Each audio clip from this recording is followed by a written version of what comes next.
세상 사람들과 다른 시간을 살아갑니다. 그게 교회력입니다. 리터지컬 타임이라고 그러는데, 교회력을 따라 살아가는 것이 우리의 신앙의 고백이고, 그리고 우리 삶의 방식입니다. 교회력은 예수님의 생애를 따르는데, 예수님의 오심을 기다리는 오늘 대강절로부터 시작해서 성탄절, 주현절, 예수님의 고난을 묵상하는 사순절, 그리고 부활절, 부활절 이후에 성령 강림절, 그렇게 살아가는 것이 교회력이죠. 교회력을 따라서 세상과 다른 시간표를 우리의 마음에 담고 살아가는 것, 그것의 메시지는 우리는 시간의 주인이 아니라는 겁니다. 우리가 시간을 소유하고 계획표를 짜고 우리가 시간을 컨트롤하는 것처럼 느껴지지만 그건 하나님이 보실 때 웃기는 일입니다. 우리가 계획을 짜도 발걸음을 인도하시는 분은 누구죠? 우리 여호와 하나님이신 줄로 믿습니다.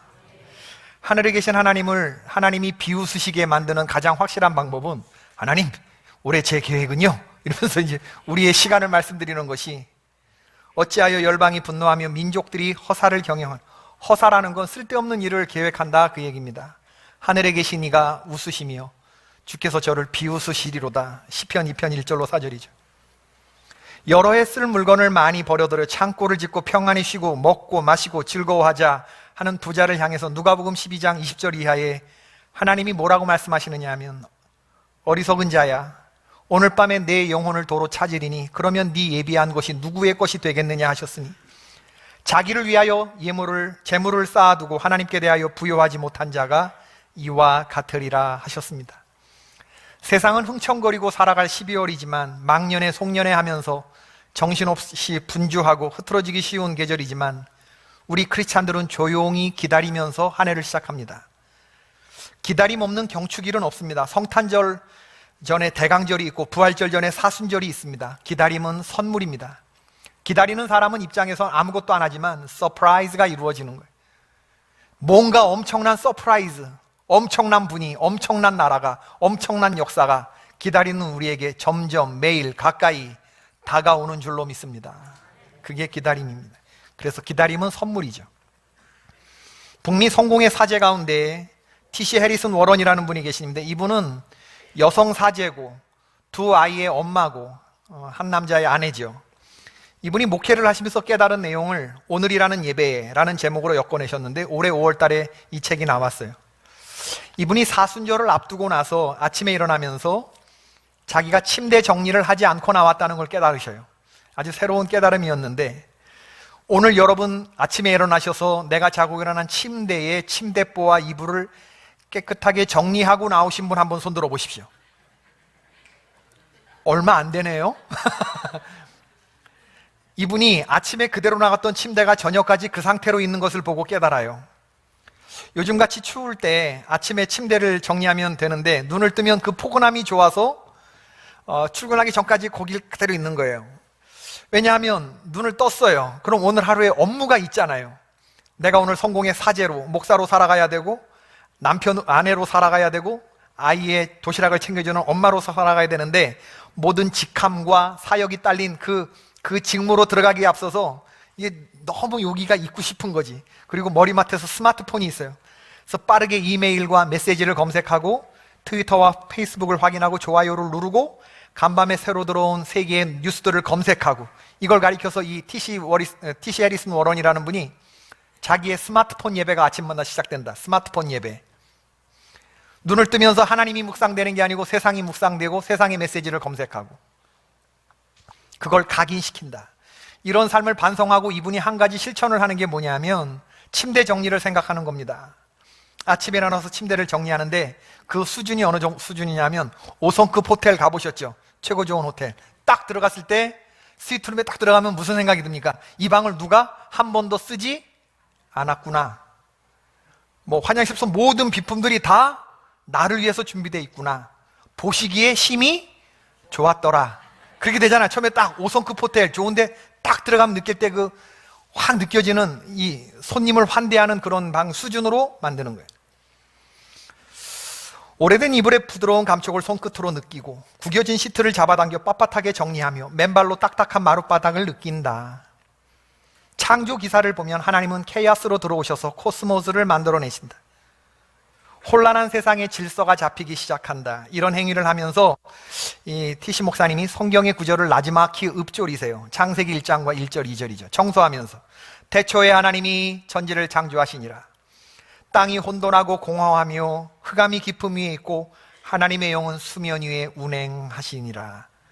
이런 행위를, 이런 그 성경을 읊조리면서 놀라운 일이 일어나는데, 어지러진 집안의 하나의 작은 공간에 질서가 잡힌 사각의 공간이 만들어진다. 신비롭게도 이 작은 사각형이 나의 어지럽고 산만한 정신 안에 작고 질서 잡힌 공간을 만들어낸다. 그리고 청소가 끝나 보시기에 심히 좋았더라 하는 생각이 들면 그 다음엔 조용히 침대 곁에 앉는다. 그리고 말씀을 읽거나 찬송을 부르거나 아니면 많은 경우 아무것도 하지 않고 나의 오늘의 일상에 우리 하나님을 초청한다. 플래너리 오코너가 말했습니다. 이 시대가 당신에게 부딪혀오는 만큼 당신도 강하게 그것을 거슬러 보라. 성도는 삶의 모든 영역에서 삼위일체 하나님의 사랑으로 구별된 가장 급진적이고 가장 대안적인 사람들이 되어야 한다. 아멘. 여러분, 성도는 삶의 모든 영역에서 이 세상을 향해서 하나의 아름다운 모델로 가장 급진적이고 가장 레디컬하고 가장 대안적인 사람들이 되어야 한다. 동의하시면 아멘. 세상 다른 어떤 사람이 그것을 하겠습니까?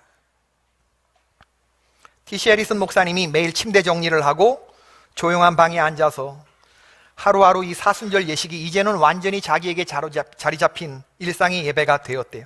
뭐든지 빠르게만 달려가는 속도와 경쟁의 세상 속에서 속도를 늦추고 지루하기 짝이 없는 화요일 아침으로 용감하게 들어가며 일상의 삶을 껴안는 법을 이 작은 실천이 가르쳐 주었다고 말합니다. 우리의 오늘 살아가는 하루는 우리의 일생을 닮아 있습니다. 일생은 하루의 점철이기 때문에 그렇죠. 이 티시 해리슨 목사님 멋진 말을 했는데, 우리는 거대하고 모든 것을 아우르는 진리를 평범한 하루에 결여되고 문지르는 법을 배워야 한다.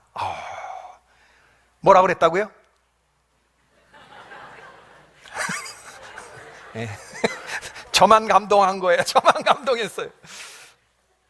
티시 해리슨 워런 목사님 사순절에 침대 정리를 시작했는데, 여러분, 거대하고 모든 것을 아우르는 큰 진리, 큰 개념, 우리가 생각하고 우리의 관심이 집중되는 이 큰 거, 사람들은 크고 거대한 진리 있는데 이 거대한 진리는 어디에 대고 문질러야 되느냐, 어디에 비추어야 되느냐, 어디를 충족시켜야 되느냐, 그게 평범한 하루의 결이라는 거예요. 큰 거 쫓는 게 중요한 게 아니고 오늘 하루를, 그 거대한 진리를 오늘 살아내는 게 중요하다, 그 얘기를 하는 거예요. 근데 이 표현이 너무 문학적이어서 제가 너무나 감동한 거예요. 우리는 거대하고 모든 것을 아우르는 진리를 평범한 하루에 결여되고 문지르는 법을 배워야 한다. 오늘부터 시작되는 대강절의 실천해 보아도 좋겠다, 그런 생각이 들어요. 뭐를? 침대 정리를 침대 정리를 사각형의 침대 정리를 하면서 하나님의 창조 행위에 같이 나도 들어가면서 아침에 일어나서 그냥 오래 있거나 스마트폰을 잡아서 이러지 말고 아침에 일어나서 침대 정리를 하면서 태초에 하나님이 천지를 창조하시니라, 어지러운 카오스의 세상에 질서를 잡힌 사각의 공간을 만들며 하나님을 생각하며 하루를 살자, 그런 실천이 있었으면 좋겠다, 그 얘기입니다. 마태복음 14장에 보면 실패하는 베드로 이야기가 나오는데, 예수님처럼 풍랑이는 무리를 걸어오시는 분, 주여 주시어든 저로 오라 하소서, 뛰어내려서 예수님을 바라봤을 때는 잘 몇 걸음 걸어갔는데 곧이어서 풍랑이는 바다를 바라봤을 때는 물에 빠졌죠. 뭐의 차이가 있을까? 걸어갔을 때는 뭐를 봤는데 빠질 때는 무엇을 본 것인가? 걸어갔을 때는 주님을 바라봤는데 빠질 때는 풍랑을 봤다. 뭐의 차이냐? 시선의 차이다. 신앙생활 가운데 가장 중요한 게 뭐냐고 물으신다면 저는 우리가 뭘 보느냐, 시선의 문제라고 말할 수 있습니다. 정말로 그렇습니다, 여러분. 마가복음 6장에 보면 오병이어, 마태, 마가, 누가, 요한복음에 공이 드러나 있는 기적 이야기, 오늘도 반복되는 오병이어, 물고기 2마리, 보리떡 5개로 5,000명 먹이고 12광줄이 남은 이야기 나오고, 2장 넘어가면 마가복음 8장에 7병이어, 7개 떡, 2개 물고기를 가지고 4,000명 먹이고 7광줄이 남긴 오병이어와 7병이어 얘기가 연속해서 소개가 되는데, 그런데 오늘 예수님이 가시는데 제자들이 자기의 수중에 떡이 1개밖에 없음을 한탄하면서 예수님이 설교 가운데 누룽 얘기를 하시니까 제자들이 뭘 생각하냐면 떡이 한 개밖에 없다. 자기들 딴에는 열심히 의논하지만 생산적이지 못해요. 서로 책임 전가에 급급했을 그런 제자들의 모습. 야, 배 타기 전에 떡은 네가 챙겼어야지. 네가 얘기를 해야 내가 사지. 그걸 내가 꼭 얘기해야 알아? 이건 네 책임이잖아. 이러면서 서로 제자들이 이러지 않았을까 생각이 드는 거예요. 예수님은 제자들을 책망하십니다. 제자들 보고 17절에 둔하다, 너희들이 둔하다 그럽니다. 눈이 있어도 보지 못하고 귀가 있어도 듣지 못하고 깨닫지 못하니 이게 둔한 거 아니냐. 구약 잠언에서 지혜 없는 사람은 어떤 사람으로 묘사되냐면 둔하고 지혜 없는 이런 사람, 이게 눈이 있어도 보지 못하고 귀가 있어도 듣지 못하고 깨닫지 못하는 건 잠언이 말하는 지혜 없는 사람인데 제자들이 딱 지혜 없다 그 얘기를 하시는 거예요. 이어지는 19절, 내가 얼마 전에 5,000명도 먹이고 12광주리에 남기고 4,000명 먹이고 7광주리에 남겼는데 너희들은 지금 무엇을 보느냐. 예수님이 지금 무엇을 책망하시느냐 하면 제자들의 보는 이 시선을 책망하시는 겁니다. 지금 이런 기적을 일으키는 기적의 주인공인 내가 너희들 옆에 있는데 왜 너희들은 여전히 떡 하나만 바라보고 있느냐. 예수님이 십자가에 달려서 돌아가지 않으셨다면 제 생각인데 아마 어리석고 무딘 제자들 때문에 복장 터져서 돌아가지 않았을까 생각이 들어요. 속 터져서 돌아가지 않으셨을까. 근데 웃지 마세요. 우리의 삶에서도 계속 반복되는 얘기가 아닙니까? 우리도 그렇단 말이에요. 우리도 책망받는 제자들과 다르지 않아요. 여러분, 우리의 시선이 주 예수 그리스도를 향해 있지 않으면 모든 환경을 돌파할 만한 어떤 영적인 근거도 갖지 못합니다. 시선을 주님께 두시는 올 한 해 예수님께 시선을 두시는 저와 여러분 될 수 있기를 주의 이름으로 축원합니다. 산상수훈 중에 애통하는 자는 복이 있나니 저희가 위로를 받을 것임이라 이런 말씀이 있는데 애통이라고 하는 말이 중요한 의미가 있어요. 지극한 고통 가운데에도 주님께 나와 그 마음을 쏟아놓는 상태, 이게 애통입니다. 누가 애통했느냐? 구역에서 약복강 나루에 야곱이 애통했어요. 그날 밤에 자기의 문제를 가지고 생명을 걸고 장애인이 될 정도로 주의 천사가 환도뼈를 치는데도 놓지 않아요. 그날 밤 고통, 주여 축복하지 않으면 놓지 않겠습니다. 야곱이 애통했고 사무엘상에서 엘가나의 아내 한나가 자식이 없음으로 인해 분인나로 인해서 고통당하는 현실을 보면서 만군의 여호와, 여자가 만군의 여호와라고 이름을 부르면서 부른 최초의 여인이 한나입니다. 얼마나 하나님의 이름이 간절했으면 만군의 여호와요, 한나가 만군의 여호와요, 나에게 생명을 달라고 술 취한 여자처럼 그렇게 기도할 때 그때 엘가나가 애통했어요. 한나가 애통했어요. 그 다음에 나오는 이 마카리오이, 복이 있다. 그건 뭐냐면 그렇게 애통하는 자가 주님의 임재 가운데로 들어가게 될 것이다. 주를 만난다. 하나님의 임재 가운데 들어간다. 마카리오이, 복이 있다. 요한계시록 7장 17절의 말씀을 빌리자면 이는 보좌 가운데 계신 어린 양이 저희의 목자가 되사 생명수 샘으로 인도하시고 하나님께서 저희 눈에서 모든 눈물을 씻어주실 것이미로라. 우리의 신랑 되신 예수님께서 애통하고 마음을 쏟는 자에게 어디로 인도하신다고요? 어디로? 빨리빨리 대답하세요. 오늘 지금 선창식도 해야 되고 설교도 해야 되고 찬양도 하나 불러야 되는데 빨리빨리 도와주세요. 어디로 인도하셔요? 생명수 샘으로 인도하시고 하나님이 뭘 어떻게 해주신다고요? 그 눈에서 눈물을 씻겨주신다. 아멘, 아멘. 예. 정리하면 힘들고 어려운 상황에 놓여 있을 때 그 마음을 가지고 그 문제를 가지고 전전긍긍하는 것이 아니고 주님께 가지고 나와서 주님을 바라보는 자에게 주님이 생명수 샘으로 인도해 주시고 눈에서 눈물 씻겨주시고 하나님의 임재 속으로 들어가시고 신랑이 자기의 장막에 아내를 아는 같이 연합의 자리로 우리의 문제를 해결해 주시겠다, 이런 약속을 지금 하시는 겁니다. 이사야 40장 구약에도 나와요. 우리가 잘 아는 너무나 유명한 말씀인데 너희는 눈을 높이 들어 누가 이 모든 것을 창조하였나 보라. 주께서는 수요대로 만상을 이끌어내시고 그들의 모든 이름을 부르시나니 그의 권세가 크고 그의 능력이 강함으로 하나도 빠짐이 없느니라. 야곱아 어찌하여 내가 말하며 이스라엘아 내가 이르기를 내 길은 여호와께 숨겨졌으면 내 송사는 내 하나님께서 벗어난다 하느냐. 너는 알지 못하였느나 듣지 못하니 영원하신 하나님 여호와 땅까지 창조하시는 피곤하지 않으시고 곤비하지 않으면 명철이 아니시니 피곤하지 않으면 능력 주시며 무능하지 않으면 힘을 다하시는 소년은 피곤하고 장전에 넘어져 쓰러지되 오직 여호와를 앙망하는 자는 새 힘을 얻으리니 독수리가 날개치며 올라감 같을 것이요 다른 박질하여도 곤비하지 아니하겠고 걸어가도 피곤하지 아니하리로다. 핵심 구조는 뭐냐면 26절에 나오는 보라 하는 것입니다. 너희는 눈을 높이 들어 누가 이 모든 것을 창조하였나 보라. Lift your eyes. 눈을 들어라, 눈을 들어라. Look to the circumstance가 아니고 look to the heavens. 환경 보지 말고 하나님 나라를 보라는 겁니다. 눈을 들어 이 모든 걸 누가 창조하였나 보라. 눈을 들어라. 왜 이런 얘기를 하냐면요, 이사야는 의도적으로 36장부터 39장까지 성경의 구절을 닮아 있는데 이사야 전체 66장이고 39장까지는 절망적인 톤이고 40장서부터 66장까지는 희망적인 톤이에요. 근데 36장부터 39장까지는 히스기야의 얘기만 해. 왜? 히스기야가 어땠는데? 처음에는 하나님을 바라보던, 하나님을 향해 시선을 들던 사람이었어요. 기도로 사내립을 꼬꾸라뜨리고 아시리아를 정복하고 몸에 중병이 걸렸는데 기도함으로 15년 생명을 연장받고, 할렐루야, 하나님의 사람, 성령으로 시작한 사람인데 그의 마지막이 어땠습니까? 바벨론 사신이 회복된 히스기야가 뭐 때문에 저렇게 회복된 날을 사신이 와서 봤는데 하나님의 능력을 자랑해야 되잖아요. 근데 히스기야가 어떻게 했어요? 자기의 내탕고를 보여줬어요. 왕궁 비밀 보물 정각을 보여주었습니다. 자기의 재력을 자랑했고 하나님의 능력을 자랑한 것이 아니고 군사력을 자랑했어요.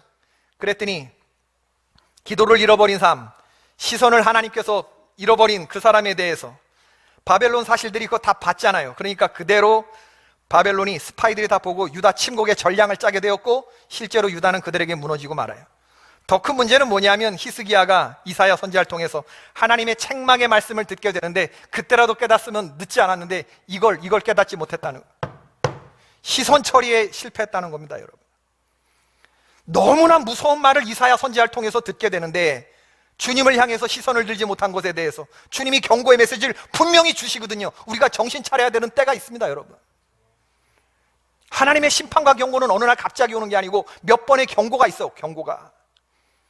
하나님의 선지자 뭐라고 말합니까? 우리 같으면 너무나 무서운 말이어서 심장이 벌렁거리고 가슴이 벌떡벌떡 뛰는데 이런 말을 듣고 아무렇지도 않다고 그러면 우리가 얼마나 강팍해 있냐, 그거예요.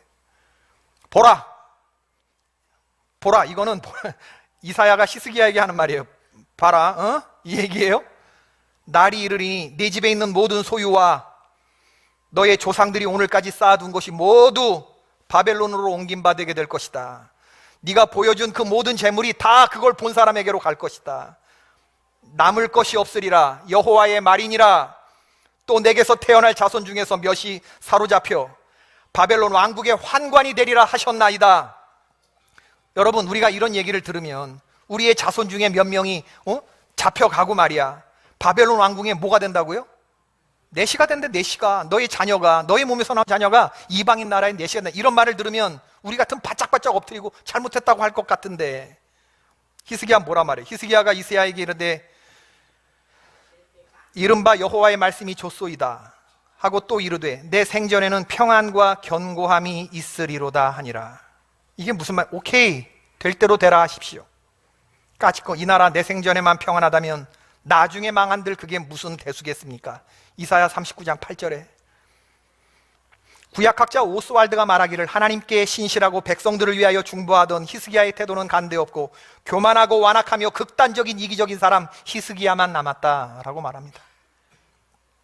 왕이 이러니 백성들은 두말할 필요가 없죠. 백성들은 백성들대로 내 길은 여호와께 숨겨졌으며 내 송사는 하나님께서 벗어난다. 쉽게 말하면 하나님은 내 사정엔 관심도 없고 우리는 그분의 도우심을 받지 못한다. 그러므로 우리는 지금 피곤하고 답답하고 억울하고 하나님은 눈에 보이지 않고 완전히 믿음이 다 그냥 셧다운 돼버린 거예요. 셧다운 돼버린 거예요. 삶도 믿음도 다 무너졌어요. 그때 39장에 그렇게 끝나는 히스기야의 말, 까짓거 뭐 될 대로 되라 하십시오. 뭐가 대수겠습니까? 내 뒤에 일어나는 건 난 모르겠습니다. I don't care. 뭐 이런 얘기하는 거예요. 그런 세상에 대해서 하나님께서 약속의 말씀을 주신, 지금 너희가 주목하여 보는 것이 뭐냐? 너의 형편이냐? 아니면 창조주 하나님이냐? 너의 형편의 비루함이 어찌 나에게 문제가 될 것이며 네가 끼고 가는 문제가 나에게도 문제가 될 거라고 생각하느냐? 왜 너는 너의 문제를 나에게로 맡기지 않느냐? 주님의 말씀입니다.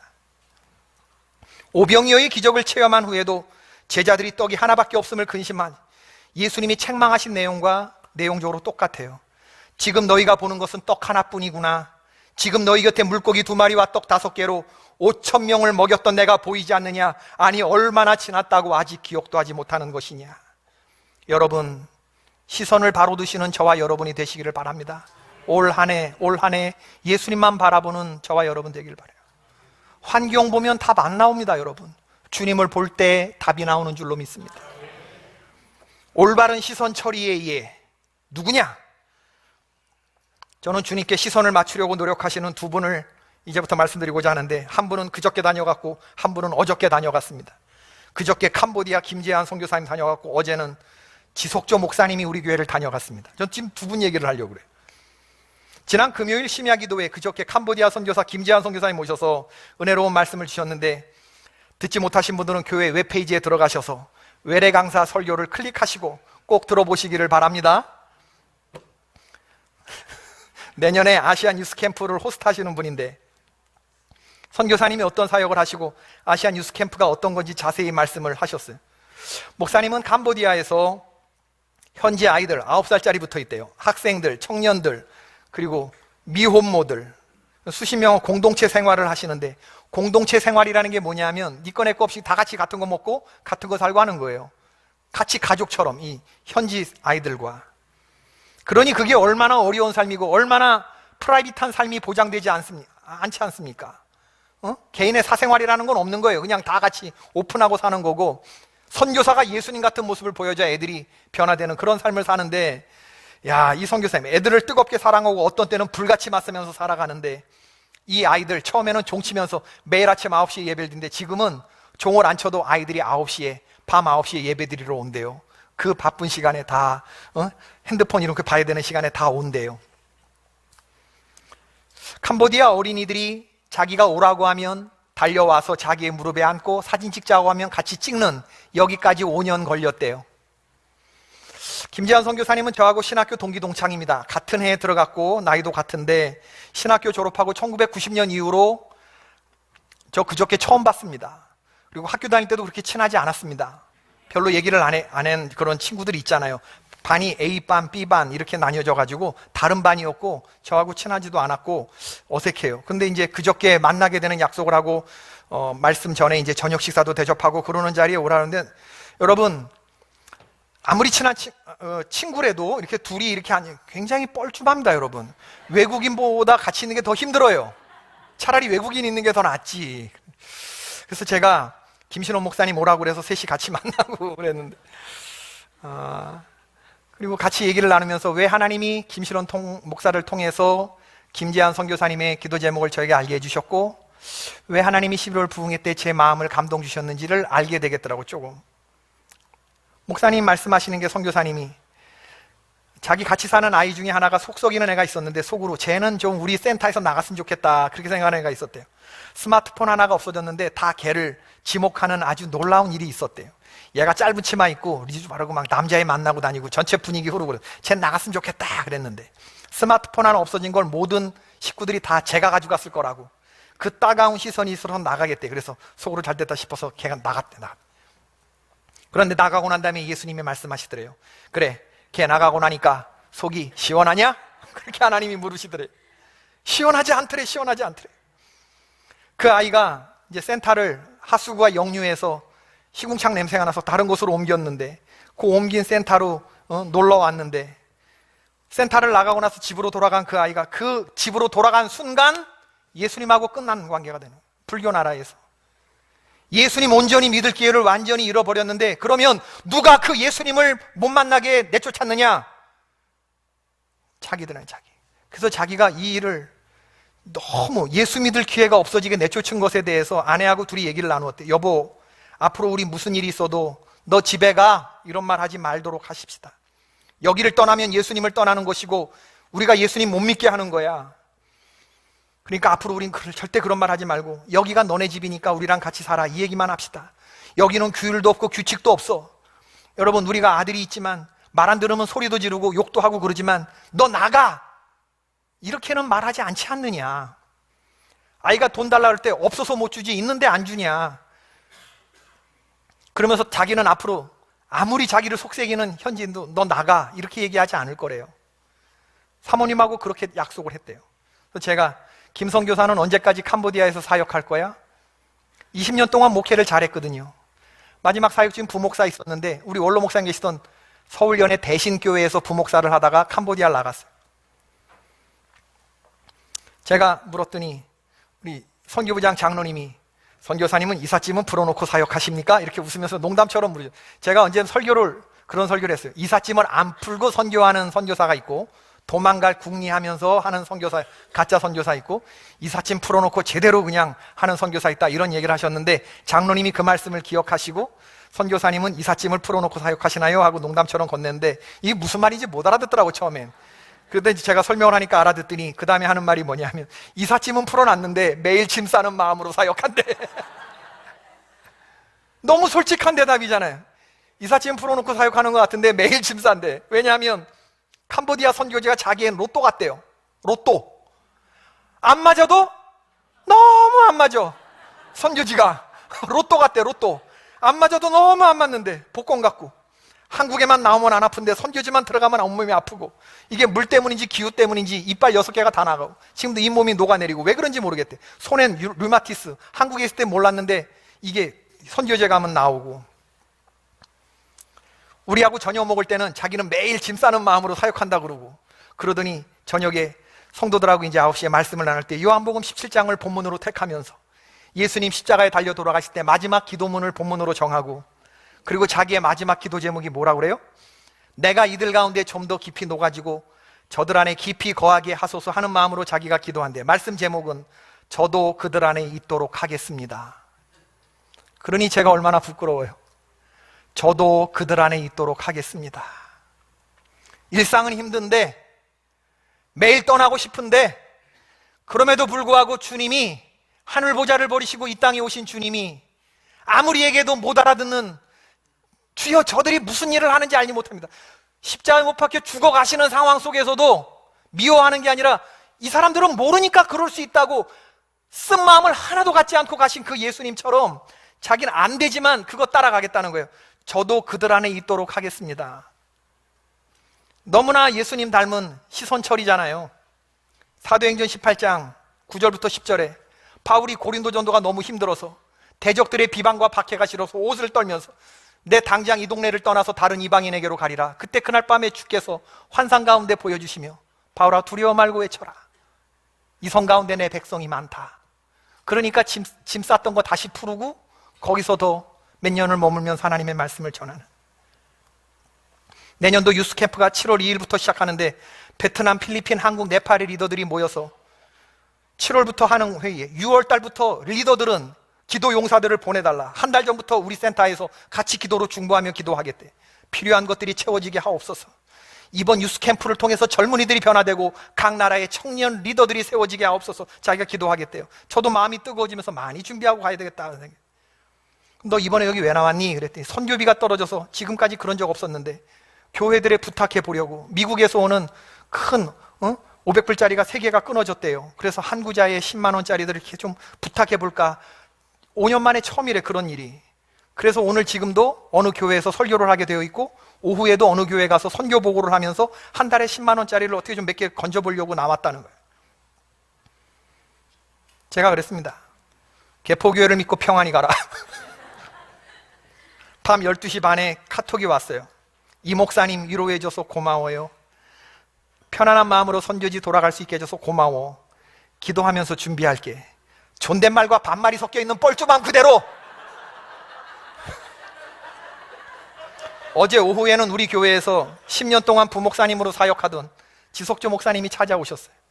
제주도에 사시는데 여러분 잘 아시죠?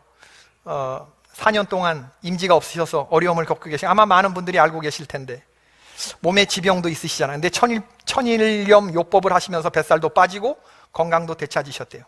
혈색이 좋아 보이시더라고요. 제주도에 내려가신 지 4년쯤 됐는데 광야 시간을 거치고 계시대요. 그러면서 하나님이 자기를 많이 돌아보게 하신다, 그런 얘기를 하시는데, 제가 은혜 받은 얘기가 뭐냐면 부목사님으로 우리 교회에서 10년을 사역을 하셨는데 주차장을 자기가 관리했대요. 우리 성도님들의 차량을 한 대라도 더 되게 하기 위해서 내가 모르는 차량 번호, 이웃 사람들이 되든가 뭐 이런 사람들이라는 건 빼세요 빼세요 뭐 이랬대요. 그리고 좋은 말로 하면 또 갖다 댈까봐 좀 싫은 말로 했대요. 그랬더니 많은 주변에 있는 분들하고 많이 부딪혔대요. 결론적으로는 차를 대는 교인들로부터는 사랑을 받았지만 차 빼는 놈한테는 사랑을 못 받았대요. 그러니까 교회 나가면 개포교회 부목사라는데 자기는 사방이 다 적이었다. 하나님이 기뻐하시지 않는 일인데 그건 그때 자기는 의로 충만했고 새벽 예배 10년 동안 열심히 죽게서 하자는 게 자기의 의였고 지금 보면 자 그것도 각자의 옳은 소견이었을 텐데 그런 생각이 들면서 그런 자신을 10년 동안 받아주신 원로 목사님이 얼마나 자기 때문에 속을 썩으셨을까. 너무나 부끄러운데 교회 나갈 때 섭섭한 마음을 가졌던 자기가 또한 너무 죄송해서 그래서 원로 목사님 찾아가서 용서를 구했다는 거예요. 목사님, 저 같은 못난 목사를 10년 동안 품어주셔서 감사를 드립니다. 지 목사 왜 그래? 뭐 다 잘했는데. 지 목사. 안 그래? 아님 다 아닙니다. 원로 목사님이 지 목사님한테 그 되게 안 해도 소리 나네? 하면서 안 목사님이 그랬다는 거예요. 지금은 하루를 망치 소리를 듣는 것으로 시작한대. 그 뭐냐면 그동안의 자기의 못난 자아와 자기의 생각과 감정과 나의 계획과 나의 뜻 이런 것을 십자가에 자기가 망치로 빵빵 박는데 로마 군병의 망치 소리가 아니고 내가 내 자신을 십자가에 못 박는 자기는 망치 소리를 듣고 하루를 연다. 그리고 자기가 깨닫는 게 뭐냐면 목회를 안 하고 나가서 돈을 벌다 보니까 성도들이 얼마나 어렵게 돈을 버는지 교회 안에 있을 땐 몰랐대요. 성도들이 싸다 주시는 김치가 그 밥이 얼마나 고마운지 몰랐고 다 먹지 못해서 버리는 것들 그게 얼마나 귀한 건지 몰랐고 성도들 하나하나가 얼마나 귀한지 몰랐고 나가보니까 뭐 목사님이 아니지 그냥 지시지 지시 어이 아저씨지 어이 거기지 목사가 아니지 그런 얘기를 들으면서 한 분 한 분이 너무나 귀하고 죽을 것처럼 힘든 순간에서 일어나고 계시는데 한 번은 새벽에 길을 가는데 도로공사 맨홀 뚜껑 열고 이렇게 공사하시는 어른들이 연세 드신 분이 너무 귀하게 보셔서 자기가 뜨거운 자판기에서 커피를 빼서 하나씩 드리면서 진심으로 수고하십니다 그러고 했대. 그랬더니 누구세요? 그러더래요. 지나가는 행인입니다 이러면서 자기가 그렇게 진심으로 건넸대요. 참.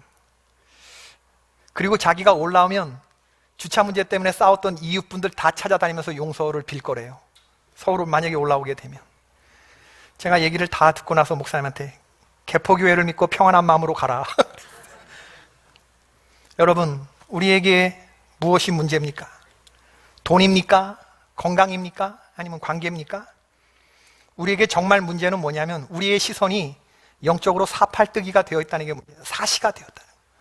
주님을 보는 것처럼 하지만 실제로 눈은 다른 우리의 문제를 보고 있는 우리의 삐딱한 시선, 우리의 얄팍한 믿음. 문제가 오면 좀 믿음이 생기고 영적인 근육이 생겨야 되는데 그 근육이 생기지 않고 계속 같은 문제에 계속 넘어지는 우리의 쉽게 절망하는 얄팍한 믿음이 나의 믿음 없음이 이게 진짜 문제가 아닙니까? 우리 올해는 그러지 맙시다 라는 말을 하는 거예요. 우리 올해는 2020년에는 우린 그러지 맙시다. 우리는 아무리 어려워도 주님만을 바라봅시다. 창조주 하나님이 내 옆에 계시다.